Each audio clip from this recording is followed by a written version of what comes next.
Hello, welcome back to our Radhe classes. I'm Arneet Kaur and we were reading about banking and its monetary policy. So this is the video lecture number 2 of this chapter number 4 of your 12th standard textbook. So हमने पिछली video lecture में हमने banking के बारे में थोड़ा knowledge लिया था कि बैंकिंग क्या होती है एंड बैंकिंग का इवोल्यूशन कैसे हुआ है। बैंकिंग का इवोल्यूशन इन द सेंस कि बैंकिंग बनी कैसे है, बैंकिंग धीरे धीरे इवोल्यूट कैसे हुआ है। कि पहले हमने देखा था कि जो मुंशी लोग होते थे उनके पास सोसाइटी वाले जाके या गांव वाले जाके अपना पैसा जमा करते थे एंड देन सडनली धीरे धीरे करके वैसे बैंकिंग सिस्टम एस्टेब्लिश हुआ है, सीन में है। ठीक है, so now the next topic in your text book is meaning of bank. हमने ये देखा कि बैंकिंग सिस्टम इवोल्यूशन में कैसे आया, एग्जिस्टेंस में कैसे आया। अब हम इस वीडियो लेक्चर में देखेंगे कि बैंक का मतलब क्या है, कितने तरह के बैंक होते हैं एंड उनका बेसिक फंक्शन क्या है। बाकी फिर हम इन डीप आगे वीडियो में चलेंगे। So let's get started with the meaning of the bank. सीधी सी बात है, आप सबको पता है कि बैंक क्या है, आप सबके बैंक अकाउंट है, क्योंकि हमारी कंट्री में अंडर द जन धन योजना सबको बैंक अकाउंट कंपलसरी हो गए थे, राइट। सो हमारे मतलब we have our account in the bank. No matter अगर वो 10 महीने का भी बच्चा या 10 साल का बच्चा हो, उसका बैंक अकाउंट होता ही होता है, right. So meaning of the bank क्या होता है? The bank is an institution which accepts deposits and give the loan or give their money when it is demanded, right? So ultimately bank क्या है? It is an institute accept deposits, give money when demanded. आपकी text book में बहुत सारी definitions दी गई है bank के बारे में, बट मेरे को सिर्फ एक डेफिनेशन आती है और वही मैं अपने बच्चों को भी सिखाती हूँ एंड वही डेफिनेशन बहुत इजी है। A banking is an institute which accepts the deposits of the person and give them whenever they demand. तो इसलिए उस डिपॉजिट्स को डिमांड डिपॉजिट के नाम से भी जाना जाता है।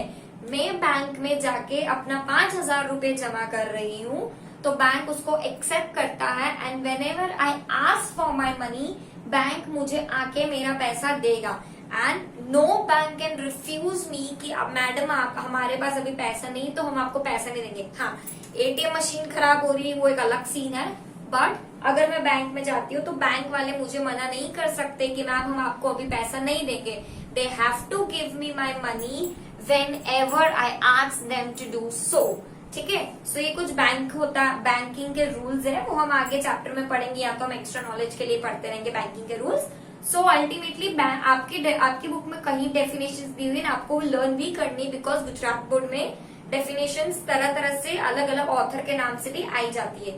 बट अगर आपको सबसे इजी डेफिनेशन याद करनी तो यही कि banking is an institute which accepts the deposits of the people and give them whenever the people demand for it. Okay, so I hope I am very clear with the definition. And banking का काम क्या है? अब हमने पिछले video lecture में हमने पढ़ा था कि जो मुंशी है वो बट ऑब्वियस अगर पूरा एक गांव है, पूरे गांव में अगर 50 लोग हैं तो 50 लोग का पैसा वो डिपॉजिट नहीं रख सकते हैं एंड उनकी सिक्योरिटी क्या हो सकता है, उनसे चोरी हो जाए, कौन आएगा पकड़ने, एंड हो सकता है वो स्टोर करके नहीं रख सकते या जब हमें वापस चाहिए तब हमें मिल नहीं सकता। तो इसीलिए बैंक बनाए गए कि जब आपको मन चाहे आप बैंक में जाइए, अपना पैसा डिपॉजिट करिए, जब आपका मन चाहे बैंक में जाइए, अपना पैसा डिमांड कीजिए, वो आपको पैसा दे देंगे, वो आपको मना नहीं करेंगे। ठीक है, तो अल्टीमेटली आप बैंक में जितना मन चाहे उतने टाइम तक आप अपना पैसा रख सकते हो, आपके ऊपर कोई भी लिमिटेशंस नहीं होती है। उल्टा आप जितने टाइम तक अपना बैंक में अपना पैसा रखते हो तो वो अल्टीमेटली आपको इंटरेस्ट ही देती है। तो हमने एक नई चीज डेफिनेशन में हम क्या ऐड कर सकते हैं कि बैंक जो है वो लोगों को या जो अपने डिपॉजिटर्स हैं उनको इंटरेस्ट पे करती है। ठीक है, so next is classification of bank. Classification मतलब कि कितने तरह के। So there are basically 2 types of bank, commercial bank and central bank. ठीक है, कमर्शियल बैंक जैसे नेम से ही पता चल रहा है कॉमर्स, इसका आधा वर्ड ही कॉमर्स है और कॉमर्स क्या होता है? Trade and business. यानी कि कमर्शियल बैंक अगेन वो क्या चीज होती है कि एक ऐसा इंस्टीट्यूट, एक ऐसा बैंक जो कि बैंक के फंक्शंस तो परफॉर्म कर रहा है, एक ऐसा इंस्टीट्यूट जिसको हम बैंक बोलते हैं, दैट मीन्स वो बैंक के फंक्शंस परफॉर्म कर रहा है पर कहीं ना कहीं वो कॉमर्स भी कर रहा है। कॉमर्स भी कर रहा है मतलब वो कहीं ना कहीं प्रॉफिट भी अर्न कर रहा है। अगर फॉर अब आप बोलोगे मैम कमर्शियलाइज बैंक में तो हमें इतना पता है कि प्राइवेट बैंक होते हैं। नो, कमर्शियल बैंक्स में आगे दो तरह के बैंक होते हैं, प्राइवेट एंड नेशनलाइज। ओके, मैंने क्या बोला, कमर्शियल बैंक में आगे दो तरह के बैंक होते हैं, private and nationalised. Nationalised bank का मतलब क्या होता है, गवर्नमेंट बैंक, जैसे एसबीआई हो गया, पीएनबी हो गया, ये सब। एंड प्राइवेट कौन से हो गए, HDFC, IDFC, ICCI, etcetera etcetera. ठीक है, नेशनलाइज्ड बैंक मतलब गवर्न बाय द गवर्नमेंट। ठीक है, it is wholly and truly govern by the government. Government ही उसकी मैनेजमेंट निकालती है, गवर्नमेंट ही उसकी रिक्रूटमेंट निकालती है, गवर्नमेंट ही उसका रेट ऑफ इंटरेस्ट ये सब डिसाइड करती है। मतलब usually rate of interest RBI decide करती है। आरबीआई की उससे वो हम आगे इस चैप्टर में पढ़ेंगे कितने तरह के आपके मॉनेटरी पॉलिसीज होते हैं। बट गवर्नमेंट बैंक क्या होते हैं आप सबको पता है। ठीक है, एंड प्राइवेट बैंक्स क्या होते हैं ये भी आप सबको पता है कि जो वो बैंक जो प्राइवेट ओनर्स के होते हैं जिनके ऊपर गवर्नमेंट का कोई कंट्रोल नहीं होता है। हाँ, इन दोनों तरह के बैंक्स के ऊपर सिर्फ और सिर्फ आरबीआई का कंट्रोल होता है। बट नेशनलाइज्ड बैंक में गवर्नमेंट का इसलिए कंट्रोल होता है क्योंकि सारी वैकेंसी, सारी सैलरी, सारे पर्क, सारे एडवांटेजेस वो आपको आरबीआई नहीं देती, वो आपको गवर्नमेंट देती है। सो कमर्शियल बैंक्स दो तरह के होते हैं, प्राइवेट एंड नेशनलाइज्ड, जैसे मैंने आपको सिखाया। एंड कमर्शियल बैंक्स जो है वो बैंकिंग एक्ट 1949 के अंडर उसको पढ़ा जाता है। ठीक है, बैंकिंग एक्ट 1949 एक एक्ट निकाला गया था पार्लियामेंट ऑफ इंडिया की तरफ से, जिसमें सारा बैंकिंग का स्ट्रक्चर की बैंकिंग कैसे होनी चाहिए, कब होना चाहिए, उसको क्या फॉलो करना है, उसके फंक्शन, उसके पावर्स, उसकी ड्यूटीज, उसकी राइट्स, उसका ओम्बड्समैन, ये सब कुछ इसमें बताया गया है। Then next type of bank is central bank. Central bank RBI act 1934 के अंडर है, that is before the independence era, pre independence का एक एक्ट है सेंट्रल बैंक, की ब्रिटिशर्स ने हमारे लिए लिया थे। सो इसके अंदर क्या आता है हमारा रिजर्व बैंक ऑफ इंडिया। इसके अंदर क्या आता है हमारा रिजर्व बैंक ऑफ इंडिया। अब बट ऑब्वियस रिजर्व बैंक मतलब आरबीआई, तो रिजर्व बैंक का अपना एक एक्ट है।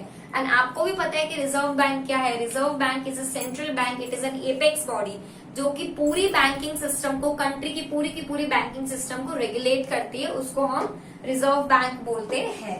ठीक है, तो ये हमने कुछ क्लासिफिकेशंस पढ़े कि कमर्शियल बैंक जो होते हैं वो दो तरह के होते हैं, private and nationalised. It came under banking act 1949। देन हमने सेंट्रल बैंक के बारे में पढ़ा जो कि reserve bank of India, which came under RBI act of 1934।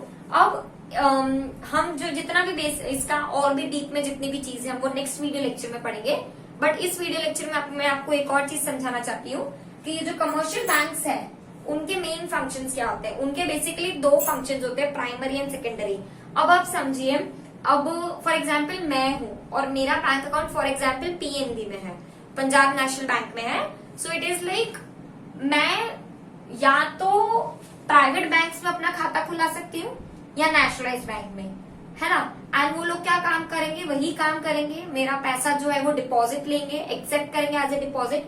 जब मुझे मन करेगा तब उसको निकाल के भी देंगे, एंड जब मुझे मन करेगा मुझे लोन वोन भी देने को देंगे if I am eligible for it. ठीक है, but give me one answer कि can I go and deposit my money into RBI. क्या मैं अपने पैसे लेके आरबीआई में जा सकती हूँ डिपॉजिट करने? I don't think so. I can go. I can only go to the commercial banks, that is private and nationalized bank. I cannot go to the RBI. I cannot go to the Central Bank of India situated in Kolkata or in Ahmedabad also. I cannot go there and give my money and tell them to deposit or take my money back कि मुझे loan दो या कुछ भी दो। नहीं, हम RBI जो है ये मेजर डिफरेंस है, हम आगे भी सीखेंगे पर अभी भी सुनिए। Major difference between RBI that is central bank and commercial banks में क्या है कि कमर्शियल बैंक्स सारे के सारे फंक्शंस परफॉर्म करता है, primary and secondary. But RBI जो है वो प्राइमरी एंड सेकेंडरी फंक्शन तो क्या कोई भी फंक्शन आम जनता के लिए परफॉर्म नहीं करता है। ये जितने भी फंक्शन परफॉर्म करता है ये यहाँ तो कमर्शियल बैंकिंग के लिए परफॉर्म करता है या तो गवर्नमेंट ऑफ इंडिया के लिए परफॉर्म करता है। हम होपफुली इस चैप्टर में आरबीआई के भी फंक्शंस, आरबीआई के भी पावर्स पढ़ेंगे, नहीं भी होगा तो मैं आपको बताऊंगी।